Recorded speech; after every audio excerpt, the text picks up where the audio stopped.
Olá pessoal, tudo bem? Bem-vindo a mais um Falco Responde, onde eu respondo as dúvidas do pessoal da nossa comunidade. Se você tem uma dúvida que você gostaria que eu respondesse, na quarta-feira lá no nosso Instagram, Terapia Cognitiva Online, e também no nosso canal aqui do YouTube, através de uma postagem escrita. Então, no YouTube eu faço uma postagem escrita onde o pessoal pode me enviar pelos comentários a sua dúvida, ou no Instagram, na verdade no Instagram lá no Terapia Cognitiva Online, pelo Stories.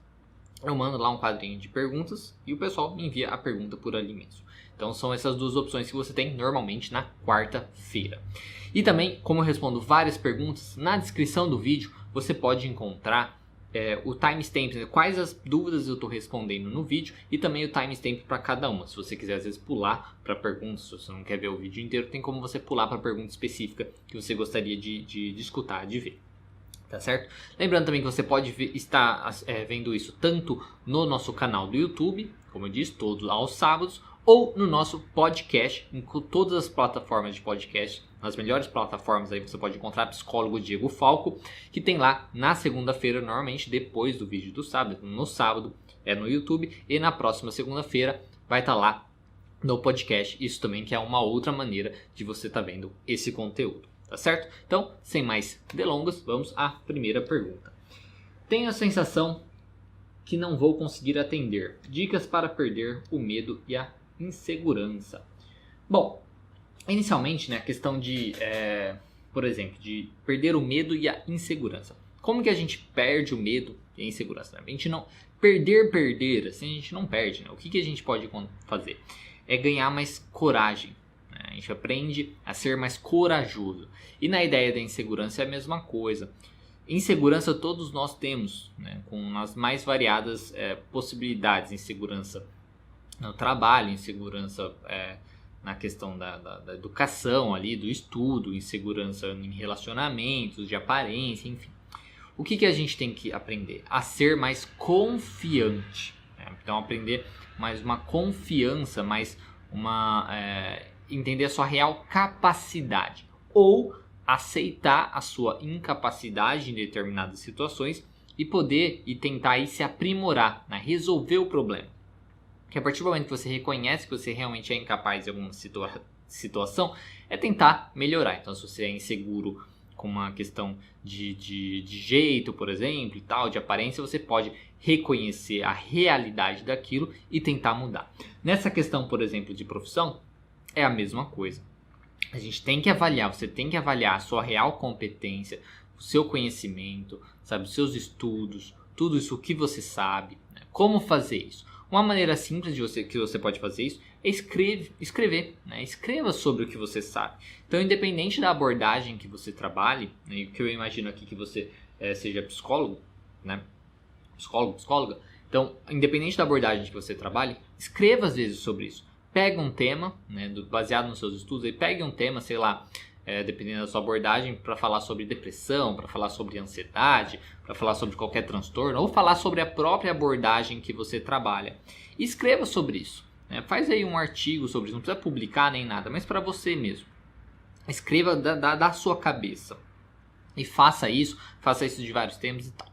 Quando você vai fazendo isso, se você consegue demonstrar mais fácil, né, para as outras pessoas, por exemplo, assim, se alguém lê o seu texto ou vê seu vídeo, enfim, sobre aquele assunto, você, digamos, se a pessoa consegue entender de uma maneira simples aquilo que você está explicando, mostra que você está mais apto possível, né, para aquilo, porque se você quando você consegue explicar alguma coisa, principalmente alguma coisa que às vezes pode parecer um pouco mais complexa para as pessoas, mostra que o seu conhecimento daquilo é muito bom. Então, uma primeira coisa para avaliar a sua real capacidade daquilo é fazer isso, né? Expor ali, colocar para fora, não ficar só na cabeça, colocar realmente para fora o que você sabe. Porque, querendo ou não, no consultório, vai ser isso, né? No atendimento clínico. No atendimento clínico você vai ter que colocar para fora, você vai ter que explicar ali para o seu paciente, para o seu cliente, o que possivelmente ele tem, ou como você vai trabalhar com aquilo, por que a sua terapia pode ajudá-lo e por aí vai. Então você vai precisar explicar essas coisas. Então é muito válido que você faça isso, para você ver a sua real capacidade. Se tiver alguma falha ali, aí você usa ali, identifica onde você está e vai estudar mais e tal e tal. Isso é a primeira coisa. Depois, não tem outra alternativa, tá? A não ser fazer, tá? Tudo bem assim, entendo que dá medo mesmo de atender e tudo mais, né? Principalmente no início, mas o que você não pode fazer é evitar. Você precisa enfrentar. Entender que é normal, que todo mundo passa por isso. É normal, todo mundo passa por isso. Mas você estudou para isso, você tem lá o conhecimento. Entender também que as coisas você não precisa resolver o problema assim, tá? Então pode ir com calma, simplesmente receba ali o problema do paciente e qualquer coisa que for algo que você não tenha o conhecimento ali na hora depois da sessão você vai procurar lá no DSM-5, você vai estudar mais, enfim, para poder ajudar o paciente. Porque você não precisa resolver todos os problemas de cara, tá? Isso às vezes é uma coisa que causa mais insegurança e mais anseio com esse medo, né, de começar. Achar que você tem que ser o ser, né, que sabe de tudo, que vai resolver tudo que aparecer na tua frente. Não é assim. Não é assim, isso só vai ser mais com a experiência, né? Conforme você... Porque não tem como você decorar, saber todos os tipos de transtornos e lidar com todos os tipos de transtornos de cara, principalmente saindo da faculdade e tal. Então, vá com calma, tá? Primeiramente, foque em explicar o funcionamento do seu trabalho, né? Como você identifica os transtornos e como você faz para melhorar os transtornos, né, de uma maneira geral. E aí, com os dados que você vai obtendo do cliente, aí você vai pesquisando e tal, você vai aprofundando e buscando as melhores intervenções para aquilo e por aí vai. Tá? Então, essa sensação que você não vai conseguir atender. Por que não vai conseguir atender? Né? Durante a faculdade, de certo, você teve também aulas práticas. Na faculdade você conseguiu atender? Como foi isso? E você também pode fazer roleplays, né? Dramatizações ali na sua casa com algum parente, com algum amigo, tá? Que você confia bastante e fazer isso, né? Tipo, faça para que seja uma pessoa que não vai zoar da sua cara, né? Digamos nesse sentido de ficar exagerando, mas alguém que chega e fala assim, ó, chega e fala, né? Sobre sem você saber previamente sobre algum transtorno, né, algum problema que você tem e tal, e você tenta fazer como você faria. Então treine, né? Você pode treinar isso para ganhar um pouquinho mais de confiança. Claro que vai ser diferente na hora do atendimento clínico, né? Por causa da confiança da pessoa e tal, mas é uma coisa que você pode fazer para ir treinando. Então identifique aí o que você realmente sabe, estude bastante e treine, tá? E treine e também trabalhe com essas suas crenças, às vezes, de que você às vezes tem que saber tudo, de que você tem que resolver tudo e por aí vai. Conseguir atender, consegue, né? Você só precisa enfrentar isso, não deixar que esses pensamentos te dominem e seguir em frente, ok? Qualquer outra dúvida é só mandar. Próxima pergunta. O curso de ansiedade, quando posso me inscrever? Tentei e apareceu indisponível. Tá. Essa dúvida é sobre o nosso curso, né, de ansiedade. Bom, o curso de ansiedade, ele já está no ar agora. É porque você mandou na quarta, né? Mas enfim, já está no ar agora o curso de ansiedade disponível lá para as pessoas que querem se inscrever. É um curso para profissionais, né? Então para estudantes e recém-formados ou também pessoas que às vezes já trabalharam em outra área, mas estão começando a ter interesse em terapia cognitiva. O terapia cognitivo comportamental atuando nos transtornos de ansiedade. Vou colocar o link aqui na tela, na descrição, se você tiver interesse é só entrar lá. terapiacognitivonline.com/curso ansiedade. É um curso para realmente explicar como a terapia cognitivo-comportamental vê a ansiedade, como ela trabalha com a ansiedade e também mostrando especificamente como trabalhar com alguns transtornos de ansiedade, como o transtorno de ansiedade generalizada, ansiedade social, o transtorno de pânico e o TOC, certo? Enfim, já pode se inscrever. As inscrições vão aí, vai ser em fevereiro, março e abril, onde são 3 meses de inscrições e o acesso vai até agosto, que agosto começa a outra turma, tá? Então são só esses 3 meses disponíveis a inscrição, ok? Próxima pergunta. Minha filha faz terapia e já me arrependi de ter incentivado ela a procurar ajuda. Ela sempre foi diferente. Ela foi diferente. Sempre foi diferente. Mente muito, não gosta de cumprir... Não gosta de cumprir regras sociais, etc. Mas agora ela respalda o comportamento dela, dizendo que a psicóloga dela acha tudo normal. Apesar de achar também que é mais uma mentira, mas ela valida tudo na opinião da psicóloga dela. Bom, inicialmente, né, uma coisa que a gente sempre fala, é isso, né? Que nem você mesmo coloca, né? Pode ser mais uma mentira essa ideia que a psicóloga respalda o comportamento dela. Pode ser, pode não ser. Como saberemos isso? Vá conversar com a psicóloga. Né? Porque você está falando que é a sua filha e tal, provavelmente quem faz se a gente está falando de um atendimento particular, né, o convênio, quem faz esse pagamento, por exemplo. Então, a não ser que você estivesse falando, né, de uma filha que é independente, aí pode ser também, né, uma filha que é independente e tal, e ela mesmo que banca, ou é de um atendimento gratuito, que ela tem o direito e tal, e ponto. Aí beleza, aí não tem muito o que fazer. Nesse caso, não tem muito o que fazer, a não ser que você... Aliás, tem, né? Dá pra você querer conversar com uma profissional de qualquer maneira. Mas, basicamente, o que você deve fazer, né? Se esse é um problema, né? Ir conversar com a profissional, tá? Principalmente se você tem esse poder, né? Se é você que está bancando ali a terapia, seja através de um convênio, seja uma questão particular, vá conversar. E se a gente está falando ainda mais de uma filha que é às vezes menor de idade ou dependente e tal, você nem precisa necessariamente de passar pela sua filha, né? Pode ser bacana você chegar para ela e falar assim, olha, eu quero conversar com o seu terapeuta e tal, ou não, você simplesmente entra em contato com a terapeuta e fale com ela, converse com ela, fale tipo para demonstrar o que está acontecendo, e também você pode, sim, por que não ser sincero, né? Já fala que a filha fala isso, né? Fala que a filha... Porque o sigilo ali é entre a terapeuta e a menina, né? Então, assim, a terapeuta não necessariamente ela não vai revelar nada para você do que a menina fala, do que sua filha fala e do que acontece na terapia. Agora, sua filha com você, não existe esse sigilo, né? Existe uma questão, né, entre vocês duas. Então, você pode chegar para a terapeuta e falar, poxa, minha filha fala isso, fala que você... aprova esse comportamento dela, mas olha as consequências do comportamento dela. Quando ela tem esse comportamento, é isso que acontece e tal. Então, mais ou menos dessa maneira, né? Isso é uma coisa que você pode deixar claro, porque às vezes a terapeuta não sabe as consequências daquilo. Às vezes ela tá falando de um jeito e sua filha interpreta assim de um jeito bem mais exagerado. Enfim, tem muitas possibilidades. A melhor maneira de resolver isso é ir conversar com a terapeuta, explicando aí as consequências, explicando os comportamentos reais da sua filha e por aí vai, e ver aí o que a terapeuta pode te falar, né? Pode te orientar.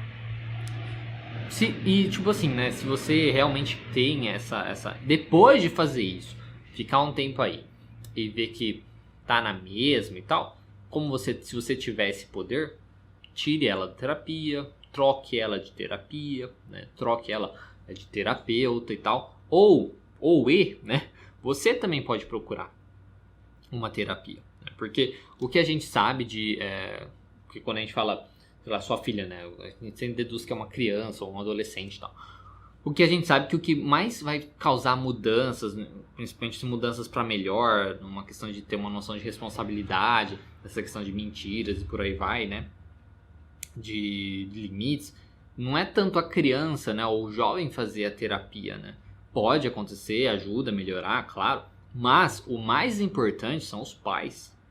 Então você também, seu marido, sua mulher, né, não sei, enfim, você vá procurar uma terapia. Você aprender a lidar com os comportamentos da sua filha. Porque independentemente dela estar fazendo a terapia ou não, você ainda é a mãe dela, você às vezes tem os direitos ali de, né, colocar limites para os comportamentos dela, mostrar as consequências se ela não se comportar do jeito que deveria se comportar ali para as regras da sua casa, para as regras da sociedade, enfim. Então você pode também fazer uma terapia para você aprender a lidar melhor com a sua filha. Pode ser problemático se ficar, aí no caso uma pessoa ali estimulando ela, no caso como você diz da terapia, e você tentando fazer o contrário disso. Mas você tem a autoridade maior nisso, independente de qualquer coisa. Tanto é que pessoas que querem melhorar com a terapia e os pais são complicados, muitas vezes minam ali a melhora daquele paciente. Então, inicialmente, vá conversar com o terapeuta. Vá conversar com o terapeuta. Não tem outra coisa para falar, né? Tipo, isso é a primeira coisa. Primeiro. Depois, cogite você fazer uma terapia, ou às vezes trocar a terapia, né, da sua filha, ou você cessar a terapia, mas talvez não seja o recomendado, né?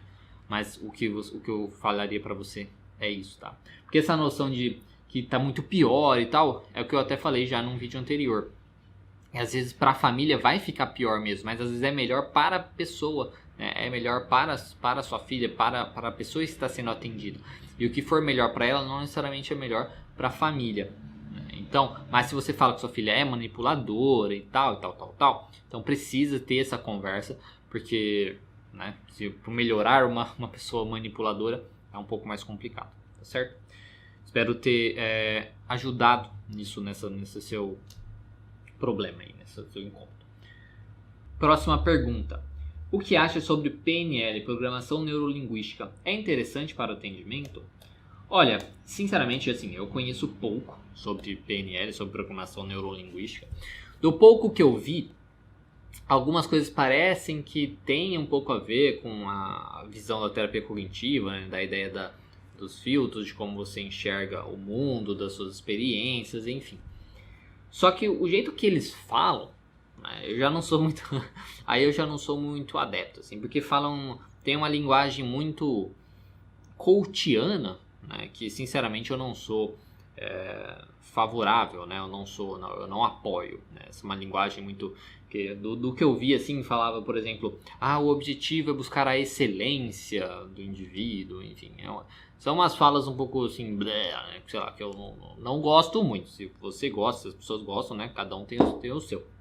Mas então, o que eu gosto mais é da terapia cognitivo-comportamental. Eu acho que se você gosta da TCC, ou se você trabalha com a TCC, não tem a necessidade de você procurar uma outra linha de terapia, principalmente que não tem nada a ver. Uma coisa é você talvez procurar uma linha da terceira onda, né, as terapias cognitivas da terceira onda, como o DBT, aceitação e compromisso, o mindfulness e tal. Uma coisa é isso, né, onde você vai buscar uma coisa que vai às vezes complementar a terapia cognitivo-comportamental ou a terapia comportamental. Agora, você buscar uma coisa, né, que é bem mais, como eu disse, coachiana, né, talvez não seja interessante. Então, ao meu ver, porque essa pergunta é essa, né, o que eu acho, né, do pouco que eu sei, do pouco que eu acho, eu não acho interessante, principalmente que é uma coisa muito utilizada por qualquer pessoa, né, utilizada por qualquer pessoa.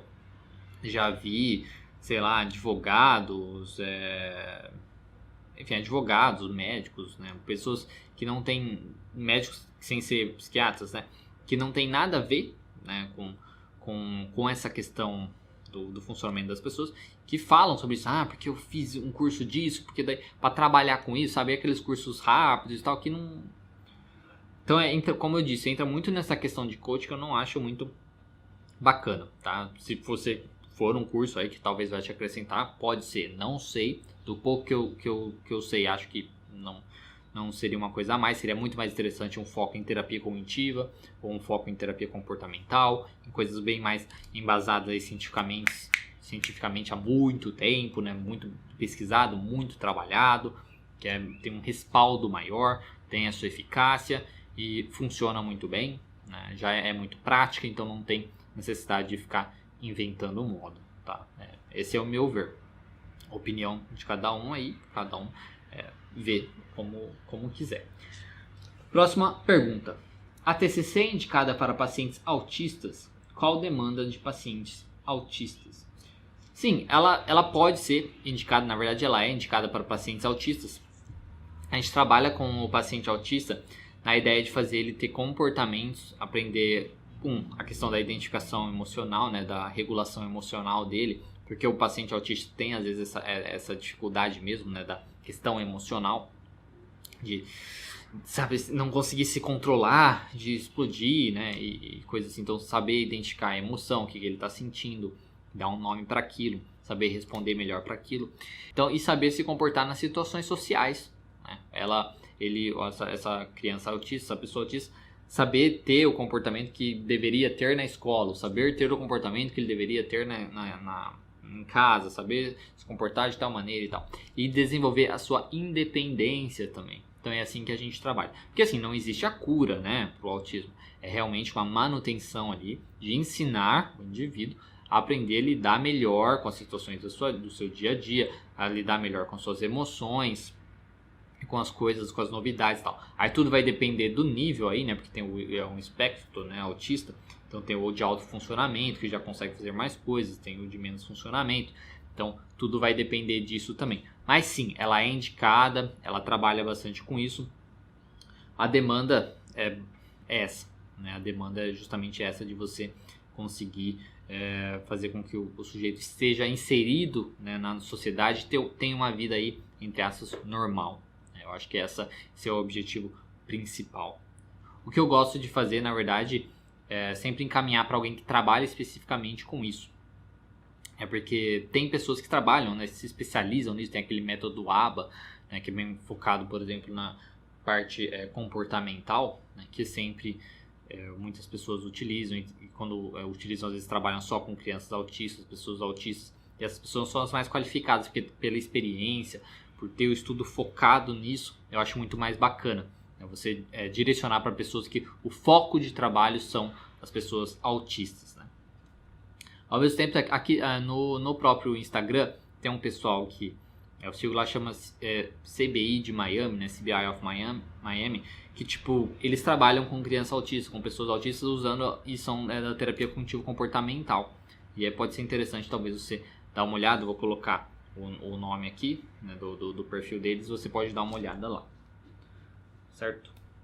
Próxima pergunta. Qual a relação da TCC com a análise aplicada do comportamento, behaviorismo? Bom, a relação, basicamente, é que a terapia cognitivo-comportamental ela utiliza muito das intervenções da comportamental, né, do behaviorismo. Da parte de como o ser humano funciona e tal, vai diferenciar um pouquinho, porque inclui aí, traz a parte cognitiva, né, que são dos pensamentos. Traz a parte dos pensamentos, porque na, digamos, mais clássica do behaviorismo é aquela coisa onde situação-resposta. Situação-resposta, SR, né? Situação-resposta. Na terapia cognitiva, não. A gente vê situação, pensamento, resposta. Situação, pensamento, resposta. Então, isso é uma diferença básica aí. Tem alguns comportamentais que mudam um pouco, né, esse modelo, mas o básico é esse, né? Então, na terapia cognitiva a gente vê isso. É situação, pensamento, resposta. Aí, dependendo da resposta, você pode gerar uma outra situação que gera um outro pensamento, outras respostas, e assim vai. E inclui também um comportamento, que seria a resposta, pode ser também um outro pensamento, enfim, aí é bem mais, tentando deixar mais complexo o negócio, o modelo cognitivo, que é esse mais simples, situação, pensamento e resposta. Mas enfim, essa é a principal diferença, o modelo, como você vê o indivíduo, o porquê que o indivíduo funciona, tem aquele comportamento e age como ele age. Inicialmente é isso.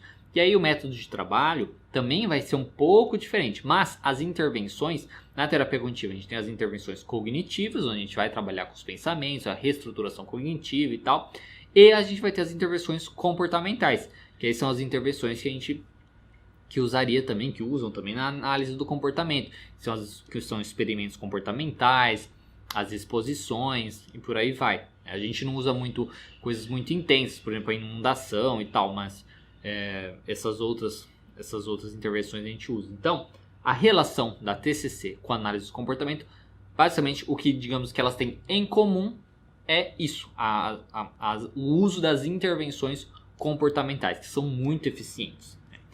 Essas duas abordagens, a TCC e a comportamental, são as terapias mais, digamos, estudadas, são as mais científicas também, porque dá para você, digamos, são mais observáveis, né?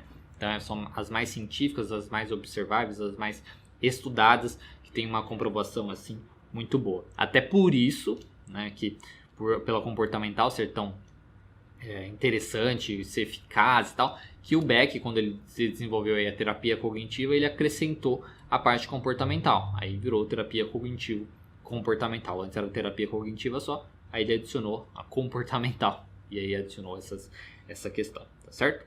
Então essa é a relação da TCC com a análise do comportamento. Próxima pergunta. Descobri que tenho atração por pessoas do mesmo sexo. Dificuldade para me aceitar ou alguém descobrir. Penso que serei tratado diferente por amigos e familiares. Alguma dica ou técnica?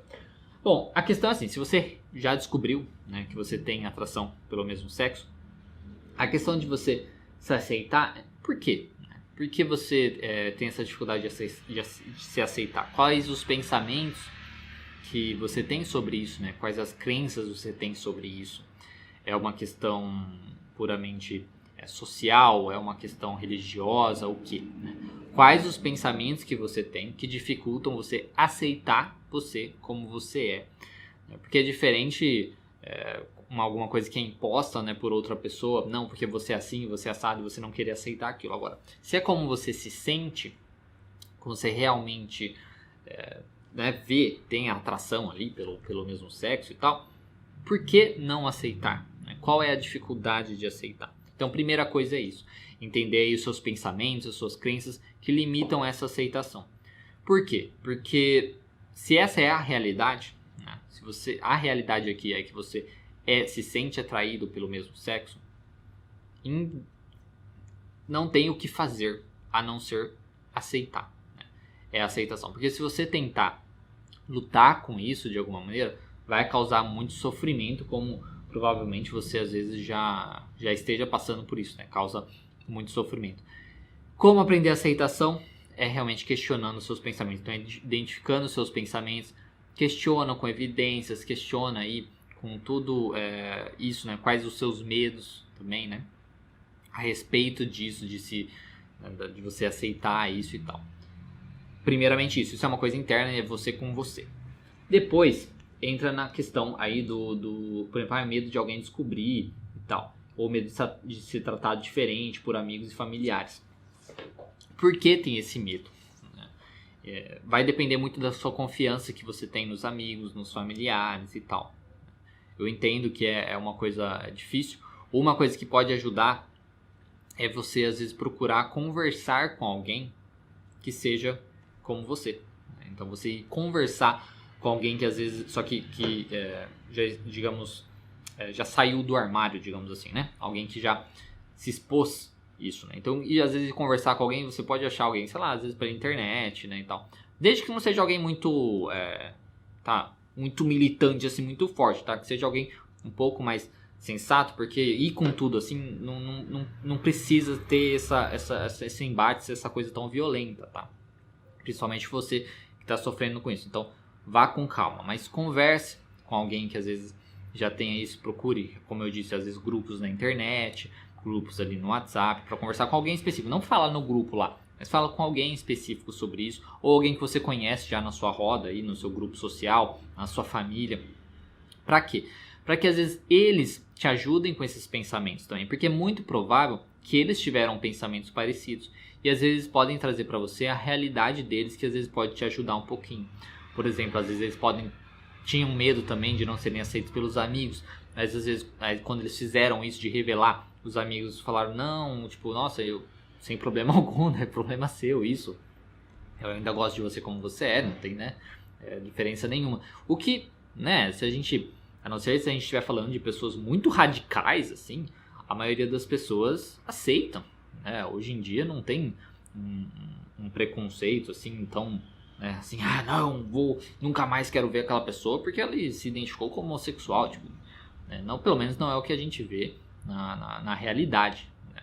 Então, converse, né, com alguém que viveu isso para ver o que eles falam para você. Talvez com mais de uma pessoa, né, para você ter aí uma média, né, umas 3 pessoas, ter uma média, que isso pode ajudar um pouquinho nos seus pensamentos. Ao mesmo tempo, trabalhar novamente, quando você pergunta, né, dica ou técnica, né? Técnica é isso, é questionar os seus pensamentos, tá? Você pode ir questionando os seus pensamentos para ver qual que é esse medo, né? O medo de não ser aceito pelos amigos. Poxa, mas por que você não seria aceito, né? Qual é a relação que você tem com seus amigos? Será que você não seria aceito? Se não fosse aceito, quais as consequências disso? Você acha que se você não fosse aceito, esses amigos seriam os verdadeiros amigos, né? Realmente se questionar nisso para tentar te trazer o que seria melhor para você. Mesma coisa a família. Tá? Mesma coisa família, fazer esse questionamento e tal. Na questão de entender também assim, que quando você às vezes vai revelar uma coisa assim, pode causar um choque no outro, né? Seja no familiar e tal, inicialmente, mas isso não quer dizer nada, tá? Pode causar um choque, mas que com o tempo o outro às vezes quando vai, digamos, voltando ali né, cai a ficha, digamos assim, né, no outro, ele pode voltar aí a tá com você normal, tá? Sem problema nenhum. Mas inicialmente pode causar um choque. Isso não quer dizer nada, tá? Não quer dizer que o outro não te aceita, não quer dizer que tal. Às vezes pode causar um choque inicial, mas depois ele vai pensar, vai refletir um pouco sobre aquilo e volta a te tratar normalmente, tá? Pode acontecer isso também. Então, assim, é uma coisa difícil, né? É realmente uma coisa difícil. Entenda a sua dor, mas trabalhe com os seus pensamentos. Os seus pensamentos, principalmente para essa questão de aceitação.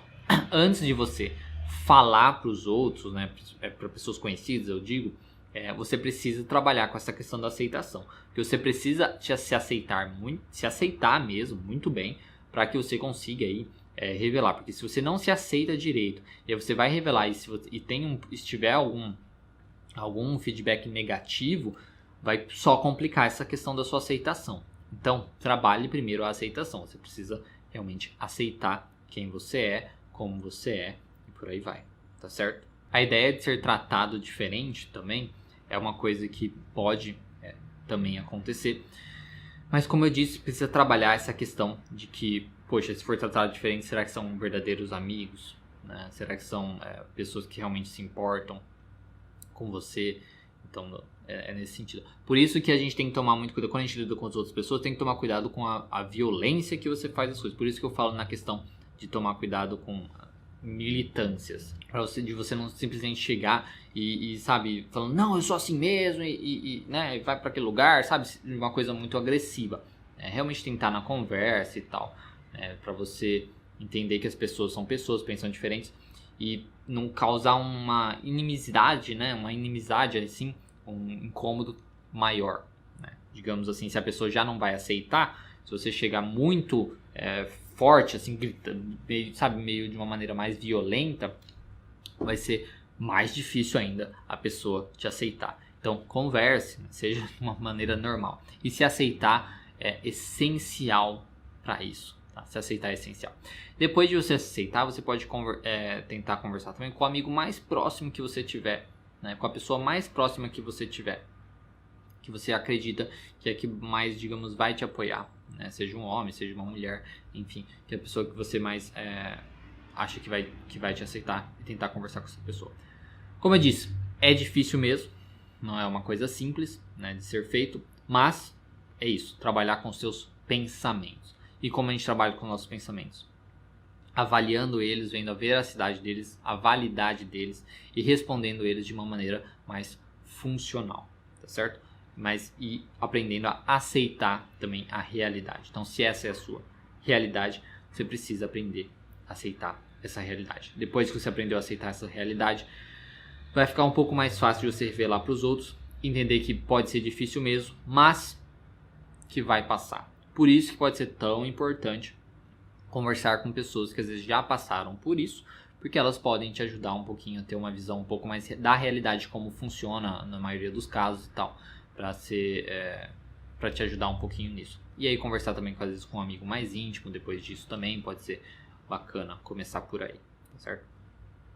Qualquer coisa é só falar. E se você estiver muito incomodado com isso também, busque uma ajuda local, né? uma terapia local e tal, para que ali o profissional possa ver ali o seu ambiente, ver o que tá, como estão acontecendo as coisas, né, ali no seu redor, e te ajudar, te orientar ali de quais os passos seguir certinho, né, com quem você seria interessante falar primeiro, como você fazer, para ele te ajudar a identificar também esses seus pensamentos disfuncionais que tá ajudando aí nessa não aceitação e tudo mais, e te ajudar a sair do armário, né, para os outros aí, tudo mais, tá certo? Então isso é uma coisa que você pode fazer também, que é buscar uma ajuda psicológica aí, de preferência, né, profissional de psicologia, para você trabalhar com isso, certo? Qualquer coisa é só mandar também no direct que eu respondo. Próxima pergunta. É normal a transferência do psicólogo com o paciente? O que fazer nessa ocasião? A ideia, isso se chama contra-transferência, né? A transferência é realmente quando o paciente tem do psicólogo, né? Então ele vê ali o psicólogo como uma figura de pai ou de mãe, né? Tipo ou tem até mesmo uma atração física, né, e tal, pelo profissional. E a contratransferência é quando o psicólogo tem com o paciente. Isso sim, pode ter, né, a contratransferência. Na terapia, isso é muito mais da área da psicanálise, né? Agora, na terapia cognitivo-comportamental, que é a linha que eu trabalho, a gente também fala um pouquinho da questão da transferência contra transferência, mas a gente trabalha na questão das crenças, né? Então, porque nós temos as nossas crenças, né? Sobre tudo. Então, você pode ter uma crença, não sei, do tipo de pessoa, né? Vamos supor que você atende uma pessoa que faz crossfit, né? Crossfiteiro, digamos assim. Aí você atende um crossfiteiro e tem, né, aquelas piadas e tal, o pessoal que faz crossfit, né, que tem vontade de falar que faz crossfit e tal. Enfim, aí você atende uma pessoa que é crossfiteiro e você tem, às vezes, um preconceito com isso. Então você tem uma crença com isso. As pessoas fazem crossfit são assim, são assadas e tal. Isso aí no tratamento, se você não trabalha com essas suas crenças, né, sobre pessoas que fazem crossfit, enfim... Estou exagerando aqui, tá? Mas pessoas que fazem crossfit, sim, e assim, se você não trabalhar com isso, vai atrapalhar o tratamento, porque você vai sempre estar olhando com um filtro, uma lente, assim, com preconceito com aquela pessoa. Então, isso aí seria, por exemplo, a contratransferência na ideia do terapeuta, né? Na linha de terapia cognitivo-comportamental. A sua crença sobre, às vezes, alguma característica do indivíduo, o seu preconceito sobre alguma característica do indivíduo, né, também. A sua característica ou fala do indivíduo, ou a aparência física também, se é homem, se é mulher, por exemplo, né, e tal. Então, é uma coisa que a gente tem que trabalhar. Enfim, mas respondendo a pergunta, né, voltando, é normal? É normal, porque, como disse, todo mundo tem aí as suas crenças, seus pensamentos disfuncionais sobre os outros, sobre o mundo e por aí vai. Todo mundo tem. É normal? Sim, é normal. O que não é normal? O que seria ruim, digamos assim? O profissional não trabalhar com isso, né? Porque do mesmo jeito que ele trabalha com as crenças e os pensamentos do paciente, ele precisa trabalhar com suas próprias crenças e pensamentos, para não deixar afetar ali o tratamento. Então é normal, isso acontece, porque somos seres humanos, né? Somos pessoas, mas a gente pode trabalhar com isso sem problema algum, entendendo que quando a gente entende isso, a gente identificar quais pensamentos a gente está tendo sobre aquele paciente, sobre aquela pessoa, e a gente vai trabalhar com isso para tentar amenizar ou cessar isso. A sua próxima pergunta é: o que fazer nessa ocasião? É isso, né? Identificar seus pensamentos, o que você está tendo aí, seus pensamentos, suas crenças sobre aquele sujeito, sobre aquele paciente, né?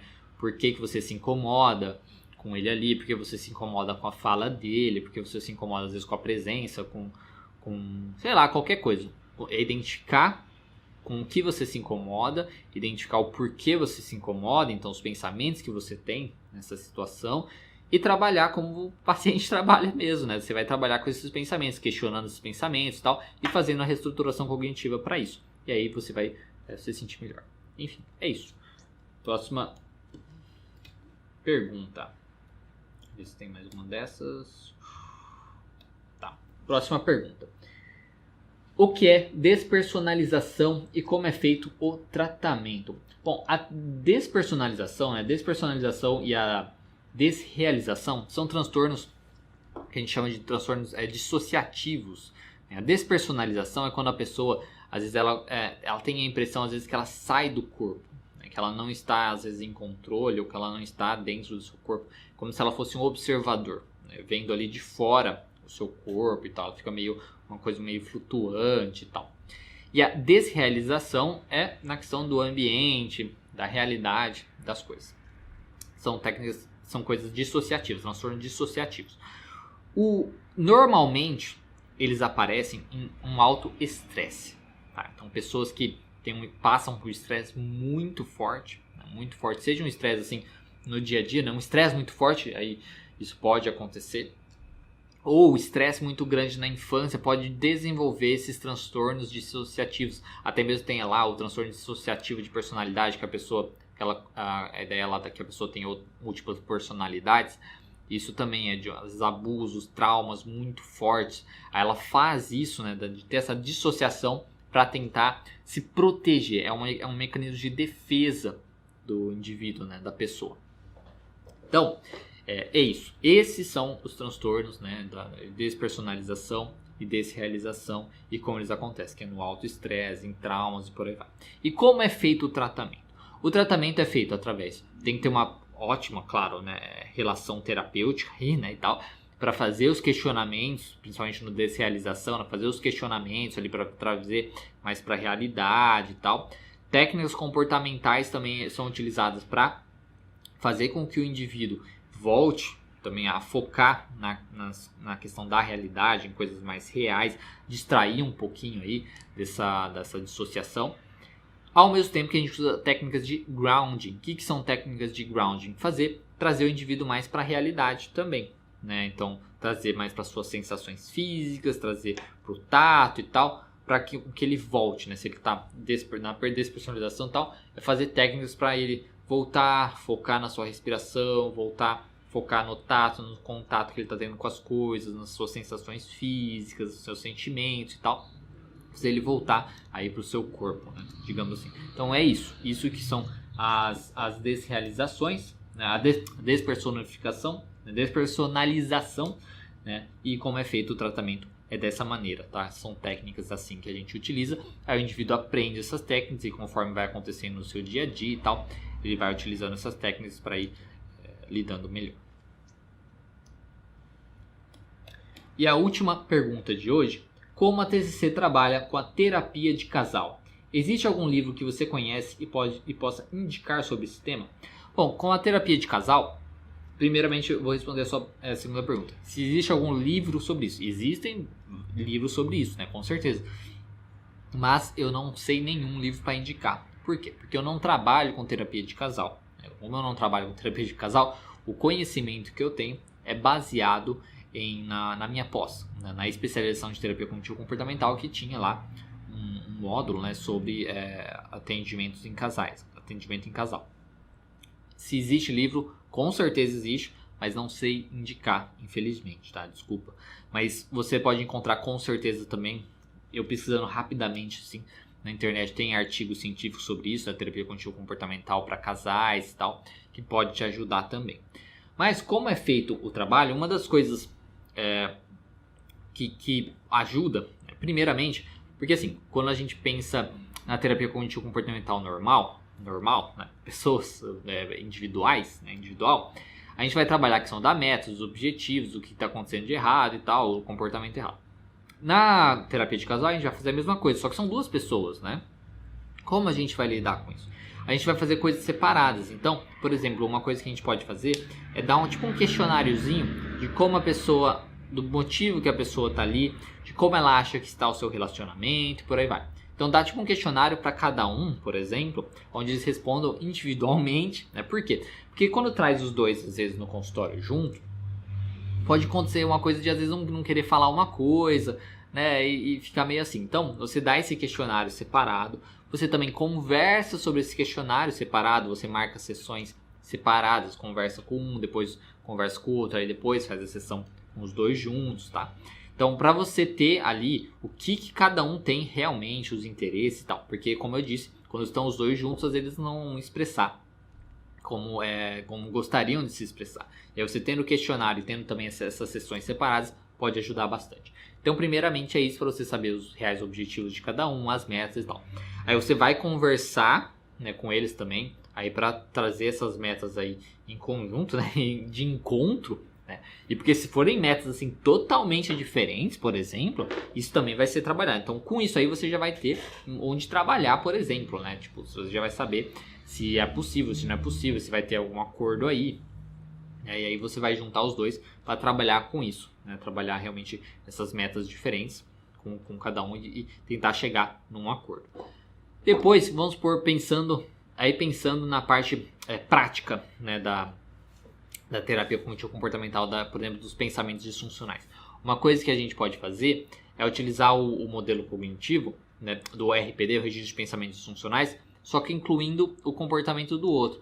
Então, por exemplo, o homem lá, né, o marido, chegou estressado do trabalho e tal, chegou estressado do trabalho, aí chegou estressado do trabalho, chegou do trabalho, pensamento, quero descansar e tal. Chegou do trabalho, a mulher encheu o saco, entre aspas, encheu o saco dele.